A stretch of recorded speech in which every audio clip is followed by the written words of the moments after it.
はい、いつもご視聴いただきありがとうございます。ウェルネスオーバー50リカです。今日はヘアカラーをしていきたいと思います。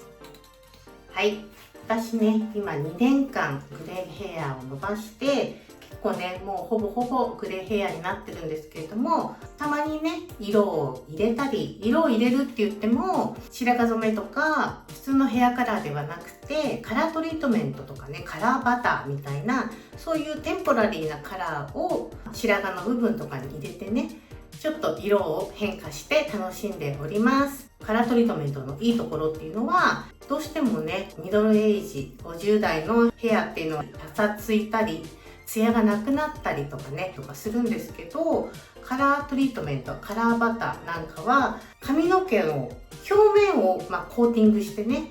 ツヤを出したり、重みを出したり、あとボリュームを出したりしてくれるんですね。なので私はトリートメント系、カラーグロス、カラーバターみたいなものはミドルエイジにはねおすすめかなと思います。ということで前置きが長いんですが、今日はこちら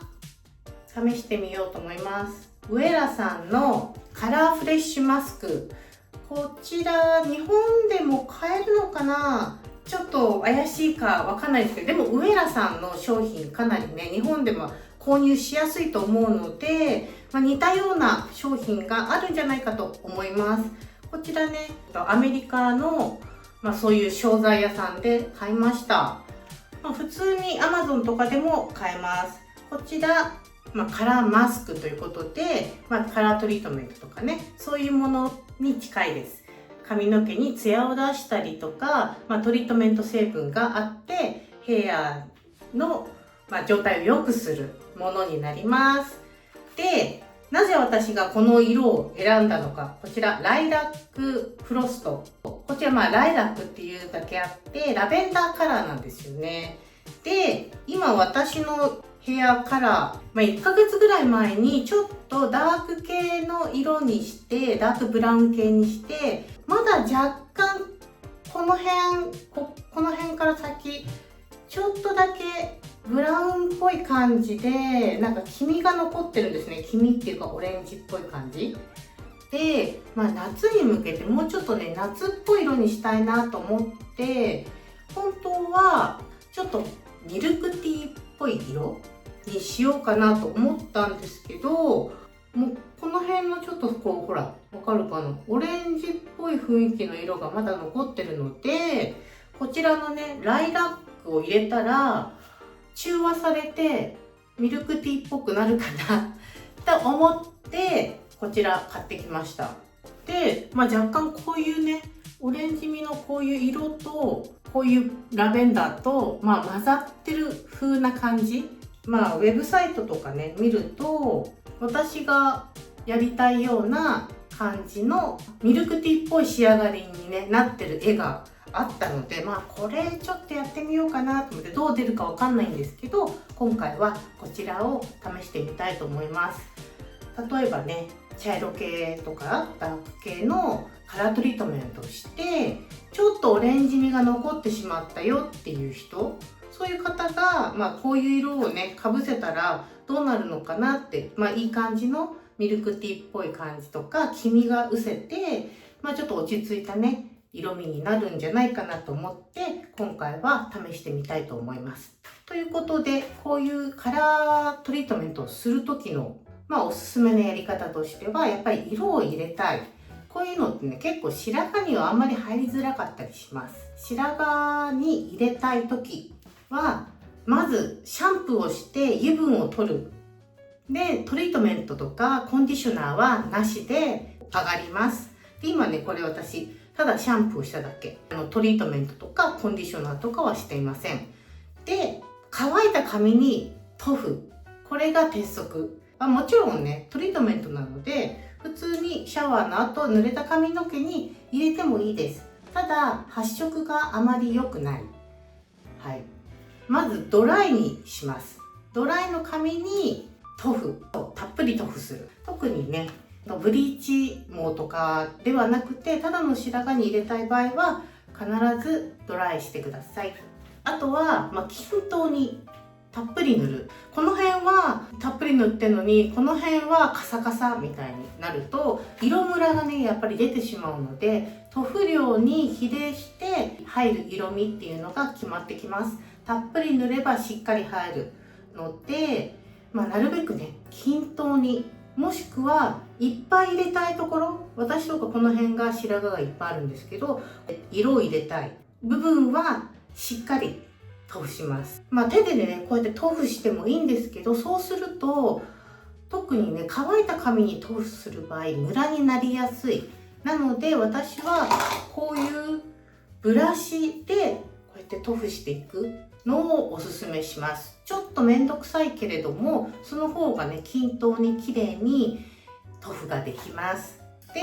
こういうねカップがあれば、カップにねこれをこう入れて、でこれでこう取ってこう塗布していきます。あとあるといいのが、こういうね粗めのコームで、最終的にねちょっと置いた後こうやってコームしていって、さらに均等に色をのせたいラップ、プラスチックラップね、それで塗った後カバーして、そして1時間ぐらい置く。少なくても30分は置きたいです。その方がしっかりね色が入るので長めに置きましょう。はい、ということでまず髪の毛をねドライしてから塗っていきたいと思います。はい、ということでこんな感じでドライしました。わかるかな？若干ほらちょっと色がまだ残ってるんだよね。そう、こっちはこの辺はこうちょっと白いけど、この辺から若干色がね、特にこの毛先の方にまだ、ハイライトが残ってる部分とかにはオレンジっぽい感じで、1ヶ月前にやったちょっとダークブラウンの色素が残っております。はい、ということで今からねこちらのウェラカラーマスク塗っていきたいと思います。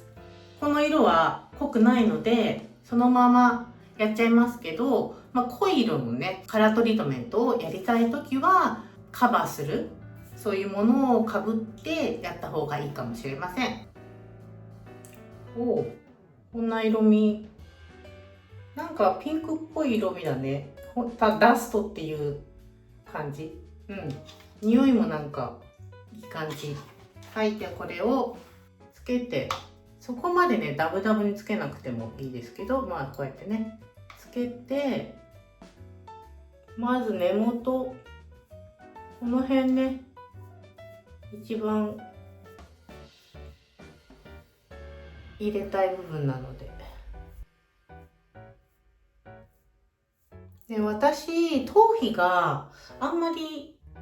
強くないので、トリートメントとはいえ頭皮にあんまりべったりつけたくないので、こうやってねギリギリでつけていきます。もし別に頭皮そんなに問題ないよっていう方はもうベタベタっと根元からねしっかりと塗布していってあげた方が、根元がねちょっと隙間が空くとかいうことはないと思います。私はちょっと開けていきます。こんな感じです。そ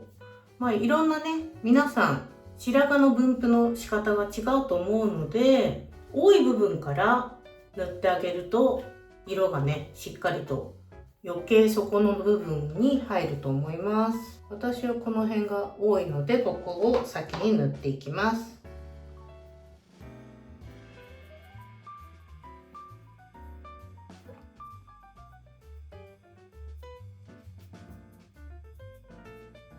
こんな感じ、こんな雰囲気で塗っていきたいと思います。ちょっとほらなんかさ、ただのパープルじゃなくてくすみ系みたいな色なので、もしかしたらうまい具合にねミルクティーに転ぶかもしれません。でミルクティー色とかだったらさ、普通にちょっと白髪がハイライトっぽく見えるかもしれないし、あんまりねグレーヘアした雰囲気にならない可能性もあるので、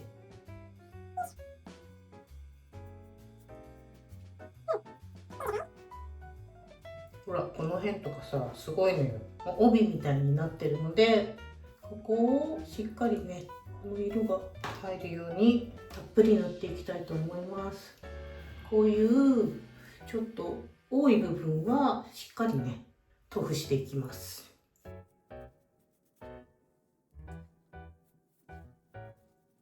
で髪の毛をこの根元をねギリギリで塗りたい人はこのままペタってやると地肌についちゃうので、ちょっとこうつまんで上げながら角度つけてやると、その隙間にね色が入ってってくれるので地肌にべったりつかなくていいと思います。でたっぷり塗りたいところはこのねスライスをちょっと薄めに取って細かく塗布していきましょう。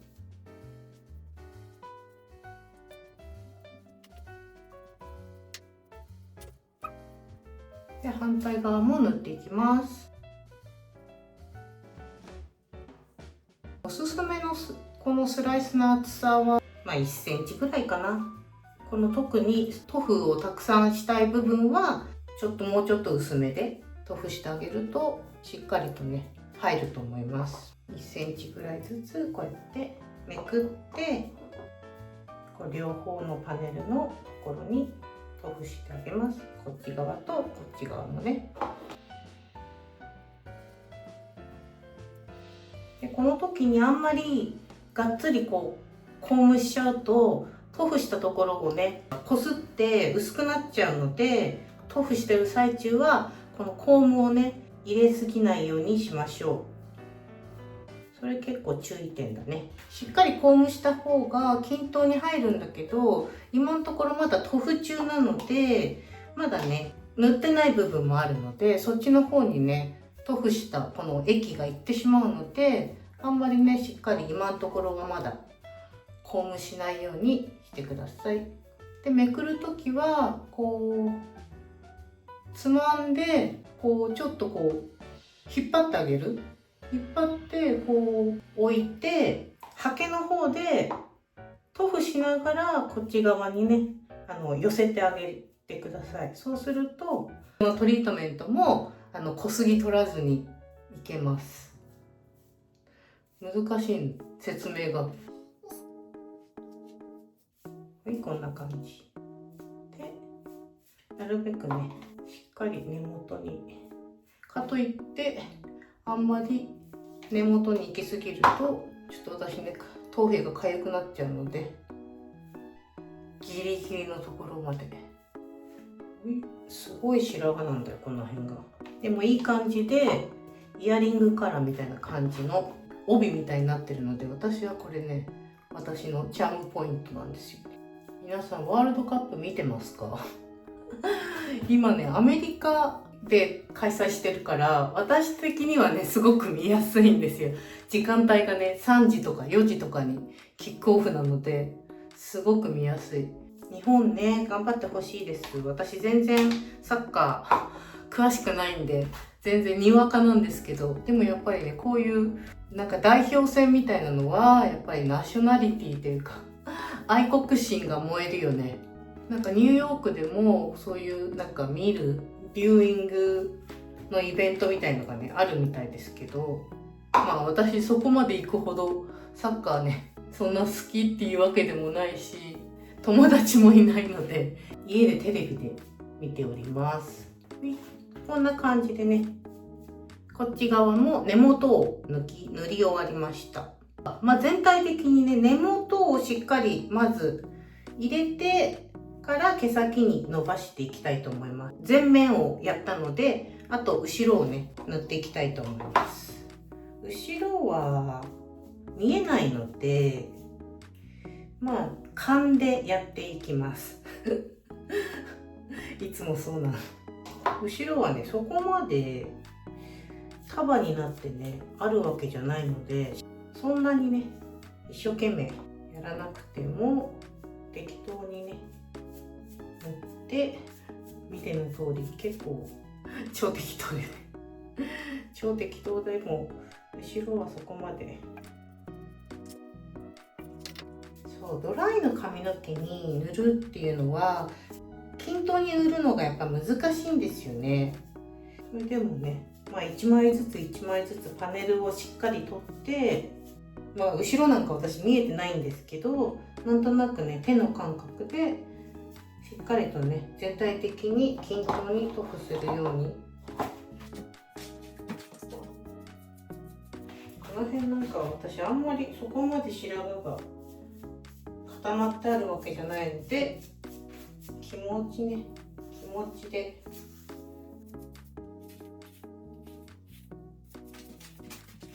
はい、こんな感じです。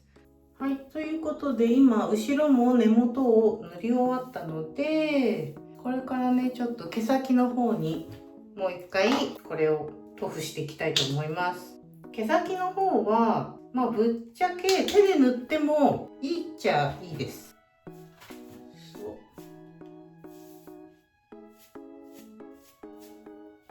もうパネルで塗るっていうよりはドライになってる部分がないようにしっかりとね塗っていきましょう。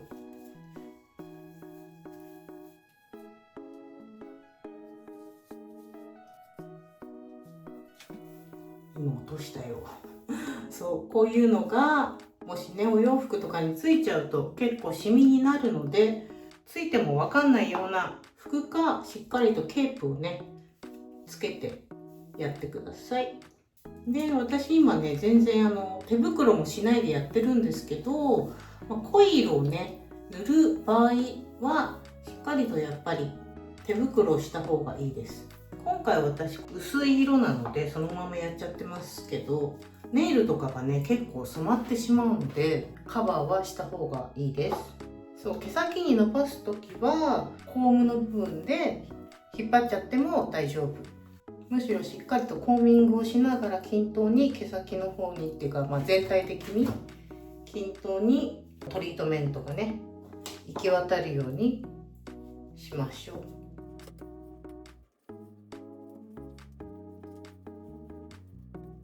そうこの辺とか本当にねたくさん白髪があるところなので、しっかりとね色が入るように塗布していきます。ちなみにこのチューブ本当にちょっとなので、髪の毛長い人とかは本当にこれ1本じゃもしかしたら足りないかもしれないね。これ25ドルぐらいだから27ドルぐらい、税込みで30ドルぐらいだったのでそんなに安いもんじゃないので、これ1本で30ドルって考えると色持ちいっぱいしてくれたらすごくいいかなと思いますが、色持ちがしてくれるように一生懸命塗っております。はい、こんな感じで全体的に塗り終わりました。で最終的にねこういうちょっともう一回ね前の方とか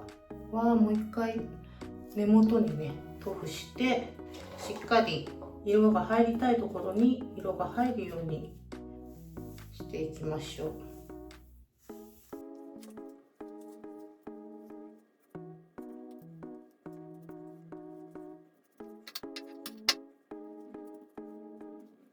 さっき横に取ったんだけど、縦スライスでねこの塗りムラみたいのがないようにチェックします。なんかもうこの辺とかいい感じの色味じゃない？どう？いい感じじゃないこれ。はい。ということでとりあえずこれででラップでくるんで、他のとこにねこの色味がつかないようにしっかりとラップして1時間置きます。はい、1時間ちょっと1時間半ぐらい置いたかな。どうでしょうね。結構しっかり入ったんじゃないかと思います。ラップ開けてみます。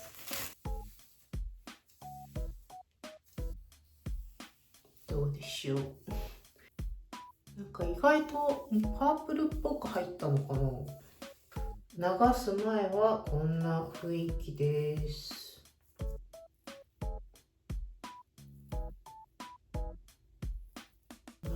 じどうだろう。甘いかな。なんかこの辺甘い気がするんですよね。もう一回この辺の根元にだけちょっとだけ塗布して30分置いてまた流してみます。追加塗布。なんとなくこの辺が弾いちゃってるっぽいような気がしたんだよね。この根元の部分に特にしっかりね、分け目のところに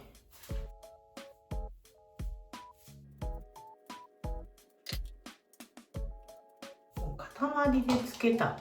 乗せて終わりみたいな。はい、追加で30分ぐらいまた置きます。はい、また30分ぐらい置きました。ちょっと見てみましょう。さっきよりも入っているといいな。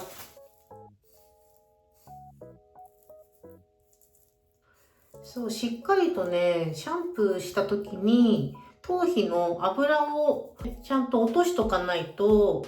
頭皮に近い部分っていうのが結構ね、弾いちゃうんですよね。そう、だから入りにくくなっちゃうので、しっかりね、最初のシャンプーはしてください。まあまあいいんじゃないかな。結局2時間近くトータルで置いています。はい、ということでこれはちょっと流すだけ、リンスアウトだけしてよーくね流してちょっと見てみます。はい、リンスアウトしました。流してる感触はすごくね、サラッサラのツヤツヤになってるような感触しました。結構ね、トリートメントとしてもすごいいい感じです。どんな色になってるかっていうのが問題なんですけど、さあこのライラックフロストどんな感じになってるでしょうか。イメージとしてはちょっとね、黄身が抑えられて若干紫と混じってグレーッシュなミルクティー寄りになってたら嬉しいです。はい、ということで開けてみます。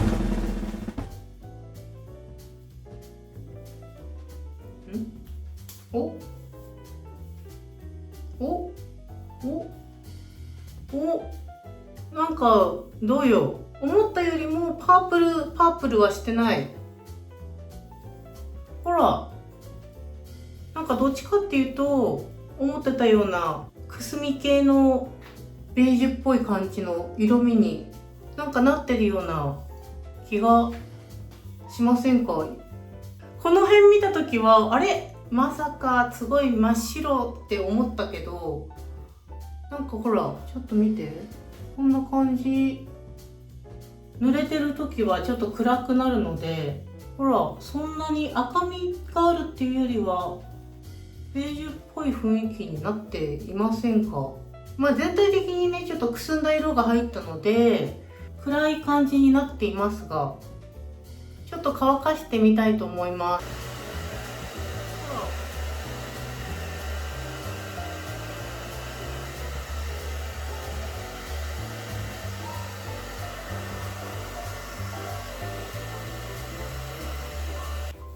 じゃーん。